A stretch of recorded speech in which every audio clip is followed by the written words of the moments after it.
In this video, we are going to discuss Traceroute. It's a very wonderful utility to test connectivity as well as check and troubleshoot issues. Hi, my name is Sudhanshu, and on behalf of I-MEDITA team, I welcome you to this video.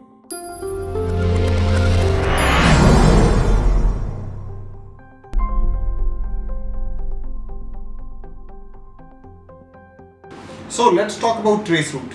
Okay. Now, in the previous video, we talked about ping. Okay.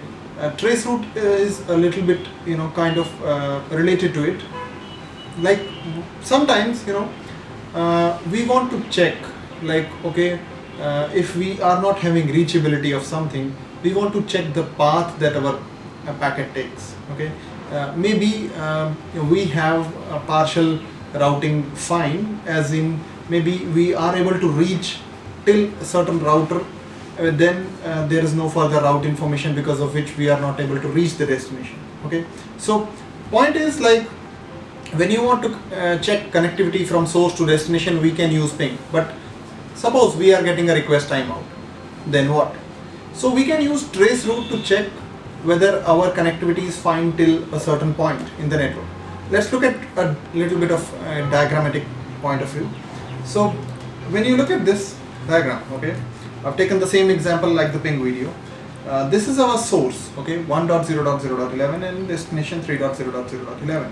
Suppose our routing is fine, as in at R1 knows about the network of 1, okay, R1 knows about the network of everything else. So let's suppose, R1 knows everything, okay, and suppose R2 doesn't really know about 3.0.0.0/24 network, okay, no information about this network, rest everything is fine at R2, okay, and suppose let's say everything is fine, all well at R3 as well. Now maybe if we try to ping from this PC to this server, what is going to happen is our packet ICMP echo request, if we suppose ping, okay, our ICMP echo request will go to R1. R1 knows about the network of 3, it will route it out further, okay. R2 doesn't know about the network of 3, so when a router doesn't know about a certain destination, it basically discards the packet, okay.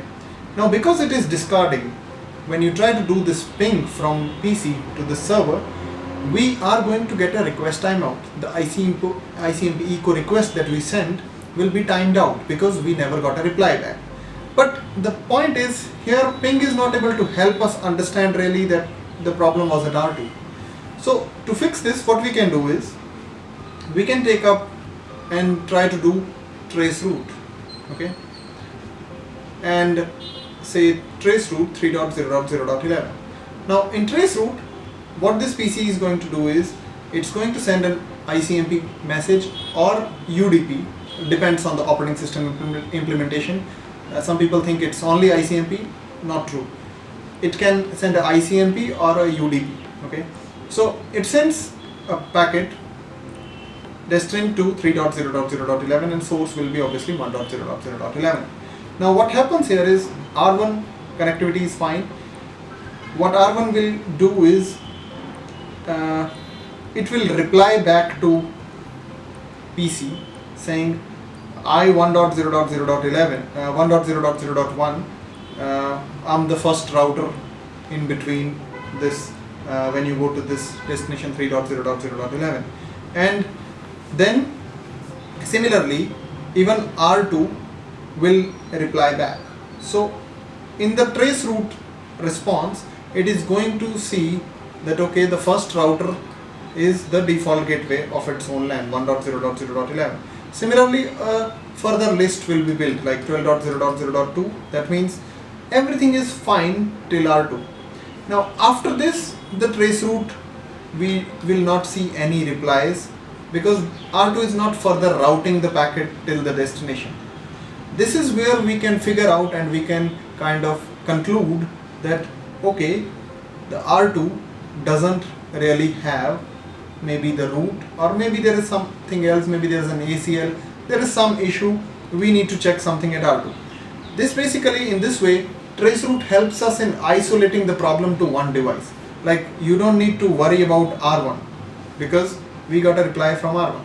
But beyond R2 we didn't get a reply, so we can start by checking it at R2. Maybe we can find an issue even at R3 later, but point is we can at least cross like R1 off that, okay, you know, this is not a source of problem when we are trying to go from this source to this destination.